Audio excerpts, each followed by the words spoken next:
जय गुरुजी संगत जी। वीडियो को लाइक कीजिए, चैनल को सब्सक्राइब कीजिए और बेल आइकन को प्रेस जरूर कर दीजिए ताकि आपको ऐसे ही सच्चे और दिल को छू जाने वाले सत्संग समय समय पर मिलते रहें। जय गुरुजी संगत जी। गुरु जी का अनंता अनंतम शुक्राना। गुरु जी के श्री चरणों में कोटि कोटि प्रणाम और गुरु जी की प्यारी प्यारी संगत को प्रेम से जय गुरु जी। संगत जी, आज के सत्संग में हम सुनेंगे कि कैसे एक आंटी ने अपने घर में पहली बार सत्संग करवाया और उस सत्संग के दौरान और उसके बाद उन्हें ऐसे ऐसे अनुभव हुए जिन्होंने उनके मन को खुशी से भर दिया। ऐसा लगा जैसे सच में गुरुजी उनके घर पधारे हो। संगत जी, आप सभी से निवेदन है कि सत्संग अंत तक जरूर सुने। संगत जी, गुरुजी हमेशा कहते हैं कि सत्संग सुनने वाले का भी कल्याण होता है और सत्संग सुनाने वाले का भी। तो संगत जी, सत्संग कभी अधूरा ना छोड़े, सत्संग पूरे अंत तक सुने, पूरी श्रद्धा भाव के साथ सुने, क्योंकि संगत जी इसमें आपको सिर्फ अनुभव ही नहीं बल्कि वो भाव भी मिलेंगे जिससे आप भी अपने घर में गुरु जी को महसूस कर सकते हैं। तो आइए संगत जी, पूरे प्रेम और श्रद्धा के साथ सुनते हैं गुरु जी की प्यारी संगत आंटी का ये दिव्य अनुभव।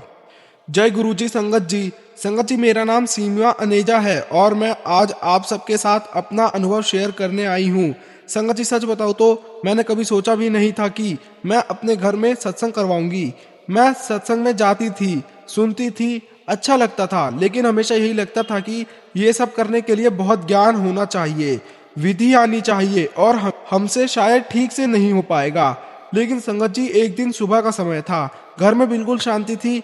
मैं गुरु जी के स्वरूप के सामने बैठी थी। संगत जी, मैं रोज सुबह गुरु जी के स्वरूप के आगे दिया जलाती थी और गुरु जी को चाय प्रसाद चढ़ाती थी। संगत जी, उस समय कोई खास मांग नहीं थी, बस शांत बैठी थी। उसी समय मेरे मन में एक बहुत साफ और सीधा विचार आया, मुझे अपने घर में गुरु जी का सत्संग करवाना है। संगत जी, पहले तो मैंने उस बात को नजरअंदाज किया। मैंने खुद से ही कहा कि ये मेरे बस की बात नहीं है, लेकिन वो विचार संगत जी बार बार वापस आने लगे। जितना मैं उसे टालती उतना ही वो स्पष्ट होता जाता था। संगत जी, उस समय मुझे ऐसा लगा जैसे ये मेरे मन का नहीं, किसी और का संकेत है। संगत जी, कुछ देर बाद मैंने मन ही मन कहा कि अगर ये सच में गुरुजी आपकी प्रेरणा है तो आप ही सब करवाना, मैं तो सिर्फ माध्यम बनूंगी। संगत जी, जब मैंने ये बात घर में बताई तो पहले सबको थोड़ा आश्चर्य हुआ, लेकिन फिर धीरे धीरे सबने साथ देना शुरू कर दिया। उसी दिन से घर का माहौल बदलने लगा। संगत जी, कोई हलचल नहीं थी, लेकिन एक शांत सी सकारात्मकता महसूस होने लगी। संगत जी, मैंने घर के एक साफ हिस्से को चुना जहां दरबार लगाना था, पूरे मन से सफाई की। उस समय मुझे लग ही नहीं रहा था कि मैं सामान्य काम कर रही हूँ। हर चीज करते समय अंदर एक अलग ही भाव था। मैंने लाल कपड़ा बिछाया और बहुत आदर के साथ गुरु जी का स्वरूप वहां स्थापित किया। उस समय मेरे हाथ हल्के कांप रहे थे, लेकिन दिल में बहुत शांति थी। संगत जी, फूलों से सजावट करते समय हर फूल रखते हुए ऐसा लग रहा था जैसे मैं सजावट नहीं, सेवा कर रही हूँ। जब जोत जलाई तो अपने आप ओम नमः शिवाय का जाप होने लगा। दिन धीरे धीरे बीतते गए और सत्संग का दिन आ गया। उस दिन जब पहली संगत घर में आई और सबने जय गुरुजी कहकर प्रवेश किया तो उस एक आवाज से ही पूरा घर गूंज गया। सच कहूं तो उस पल मेरी आंखें भर आई। जब सबने दरबार में जाकर माथा टेका तो मुझे ऐसा लगा जैसे घर में कोई बहुत पवित्र ऊर्जा आ गई हो। सत्संग की शुरुआत मंत्र जाप से हुई।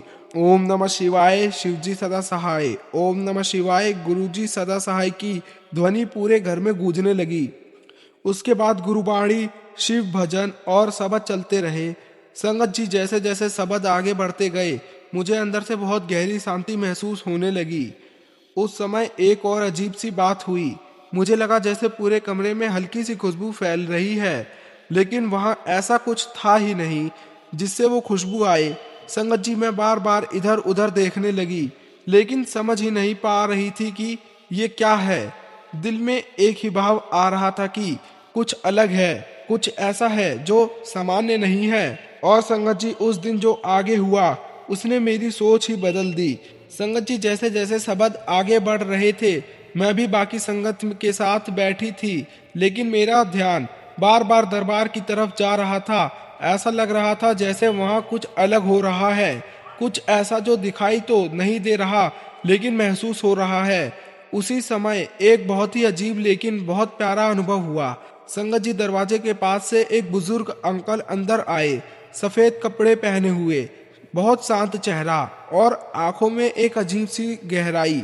संगत जी, मैंने सोचा कि शायद कोई संगत होंगे जिन्हें मैं पहचान नहीं पा रही, लेकिन जैसे ही उन्होंने दरबार की तरफ देखा और हल्का सा मुस्कुराए, उस मुस्कान में कुछ अलग था। संगत जी, मैं उन्हें देखती रह गई। वो धीरे धीरे अंदर आए, दरबार के पास कुछ पल खड़े रहे और फिर बिना कुछ बोले एक तरफ बैठ गए। संगत जी, पूरे समय उनका ध्यान सिर्फ दरबार पर ही था। ना उन्होंने किसी से बात की, ना इधर उधर देखा। सत्संग चलता रहा, लेकिन मेरा ध्यान बार बार उन्हीं पर जा रहा था। और फिर अचानक जैसे ही एक शब्द खत्म हुआ, मैंने उनकी तरफ देखा। संगत जी, वो वहां थे ही नहीं। संगत जी, मैंने तुरंत इधर उधर देखा, सोचा कि शायद वो चले गए होंगे। संगत जी, उस पल मेरे अंदर एक अजीब सी गहराई दौड़ गई। दिल के अंदर से एक ही भाव आया, ये कोई सामान्य व्यक्ति नहीं थे। संगत जी, मैं चुप रही, किसी को कुछ नहीं बताया, लेकिन अंदर से मैं समझ चुकी थी कि ये कोई संकेत था। इसी बीच जब शब्द चल रहे थे, तभी एक छोटी सी तितली कहीं से आकर कमरे में घूमने लगी। संगत जी, वो तितली बिल्कुल अलग थी। उसका रंग बहुत हल्का दूधिया था और उसके किनारों पर सुनहरी चमक सी थी। वो पूरे कमरे में घूमती रही, कभी दरबार के पास, कभी संगत के ऊपर, और फिर कुछ पल के लिए वो सीधे गुरु जी के स्वरूप के पास जाकर ठहर गई। उस समय पूरे कमरे में एकदम शांति थी और सबका ध्यान उस तितली की तरफ चला गया। कुछ सेकंड के बाद वो तितली धीरे से ऊपर गई और फिर अचानक कहीं गायब हो गई। ना खिड़की खुली थी, ना दरवाजा। संगत जी, उस पर मेरी आंखों से अपने आप आंसू निकलने लगे। ऐसा लग रहा था जैसे कोई बहुत प्यारा सा संकेत मिला हो। संगत जी, सत्संग आगे बढ़ता रहा। जब चाय प्रसाद बनाने का समय आया तो मैं रसोई में गई। सिर ढका हुआ था और अंदर ही अंदर ओम नमः शिवाय का जाप चल रहा था। संगत जी, मैंने बहुत प्रेम से संगत जी चाय बनाई। पहले उसमें इलायची डाली और सबसे पहले एक छोटे कप में गुरु जी को भोग लगाया। उस समय मेरे हाथ बहुत हल्के लग रहे थे, जैसे कोई मेरे साथ खड़ा हो। जब चाय प्रसाद संगत में बांटा गया तो सबने बहुत श्रद्धा से उसे ग्रहण किया और किसी ने भी उसे अधूरा नहीं छोड़ा। संगत जी, उसके बाद कड़ा प्रसाद बनाया गया। घी, आटा और चीनी को मिलाते समय भी मन में लगातार गुरु जी का ध्यान चल रहा था। जब कड़ा प्रसाद बनकर तैयार हुआ और दरबार में भोग लगाया गया, उस समय पूरे कमरे में फिर वही हल्की खुशबू फैल गई। संगत जी, अब मुझे पूरा यकीन हो गया था कि ये कोई सामान्य बात नहीं है। फिर लंगर का समय आया। संगत जी, सभी संगत पंगत में बैठी और हम लोग दोनों हाथों से झुककर लंगर परोस रहे थे। उस समय मेरे अंदर इतना सुकून था कि मैं शब्दों में बता नहीं सकती। ऐसा लग रहा था जैसे सेवा नहीं बल्कि सौभाग्य मिल रहा है। संगत जी, सत्संग खत्म होने के बाद भी घर का माहौल वैसा ही बना रहा। हल्की सी शांति, हल्की सी खुशबू और दिल में एक अजीब सी खुशी। उस रात जब सब चले गए और मैं दरबार के सामने अकेली बैठी तो मेरे मन में सिर्फ एक ही भाव था, आज सच में गुरुजी घर आए थे। संगत जी, मेरे अंदर बहुत शांति थी, बहुत खुशी थी। संगत जी, गुरुजी ने हमारे सत्संग को सफल बना दिया था। संगत जी, सत्संग के बाद भी बहुत छोटे छोटे से अनुभव हुए। संगत जी, कभी घर में हमें गुरुजी की प्रेजेंस फील होती थी, कभी अचानक मन में शांति आ जाती थी, कभी ऐसा लगता था कि कोई साथ खड़ा है। लेकिन सबसे बड़ी बात यह थी कि संगत जी, सत्संग करवाने के बाद से हमारे घर में अब डर नहीं था, बस एक सुकून था और एक विश्वास था कि हम अकेले नहीं हैं। गुरुजी की ब्लेसिंग सदैव हमारे साथ है। संगत जी, मैं बस अंत में यही कहना चाहती हूँ कि संगत जी, अगर आपके मन में भी कभी ऐसा भाव आए कि घर में सत्संग करवाना है तो उसे टालिए मत, क्योंकि वो आपका नहीं, गुरुजी का बुलावा होता है। संगत जी, मैं अपने शब्दों को यही विराम देती हूँ। जय गुरुजी, शुक्राना गुरुजी। जय गुरुजी। संगत जी, आपने अभी सीमा आंटी का यह बहुत ही दिव्य का सत्संग सुना, और अगर संगत जी आप ध्यान से महसूस करे हो तो ये सत्संग सिर्फ एक अनुभव नहीं था, ये एक एहसास था कि जब हम सच्चे भाव से गुरु जी को अपने घर बुलाते हैं तो वो किसी न किसी रूप में जरूर आते हैं। तो संगत जी, इस पूरे सत्संग में एक बहुत बड़ी सीख छुपी हुई है। संगत जी, आंटी ने कोई बड़ी मांग नहीं की, गुरु जी से डिमांड नहीं किया, कोई बड़ी परेशानी नहीं रखी, बस एक सच्चे मन से संकल्प लिया गुरुजी को अपने घर बुलाना है संगत जी। और उसी भाव के कारण उन्हें गुरुजी की उपस्थिति का अनुभव हुआ, गुरुजी की प्रेजेंस फील हुई। कभी एक बुजुर्ग अंकल के रूप में, कभी एक तितली के माध्यम से, कभी एक अनजानी खुशबू के रूप में। संगत जी, ये अनुभव हमें बताते हैं कि गुरुजी को बुलाने के लिए बड़े बड़े साधन नहीं बल्कि सच्चा भाव चाहिए होता है। संगत जी, अगर आप भी अपने जीवन में शांति, सकारात्मकता और दिव्य ऊर्जा महसूस करना चाहते हैं तो संगत जी एक बार अपने घर में गुरुजी का सत्संग जरूर करवाइएगा। संगत जी, छोटे स्तर से शुरू करें। संगत जी, सत्संग छोटा या बड़ा नहीं होता, किसी भी स्तर से शुरू करें। 2 लोग भी बैठ सकते हैं, बस श्रद्धा होनी चाहिए। दरबार सजाइए, जोत जलाइए, ओम नमः शिवाय का जाप कीजिए, गुरुवाणी सुनिए, शबद चलाइए और गुरुजी का नाम लीजिए। संगत जी, पूरी श्रद्धा के साथ गुरुजी को अपने घर में आमंत्रित कीजिए।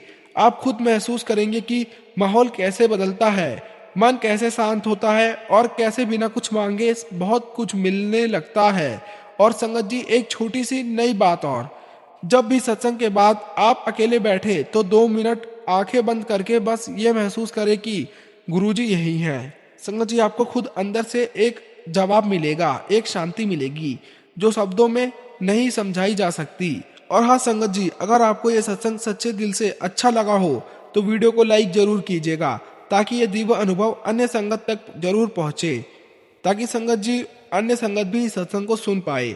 संगत जी, चैनल को सब्सक्राइब करें क्योंकि यहाँ हर सत्संग एक नई कहानी होता है, एक नया अनुभव होता है। संगत जी, कमेंट में पूरी श्रद्धा भाव के साथ जय गुरुजी लिखना ना भूले, क्योंकि जब हम मिलकर नाम लेते हैं तो एक कलेक्टिव पॉजिटिविटी बनती है जो सुनने वाले तक भी पहुंचती है।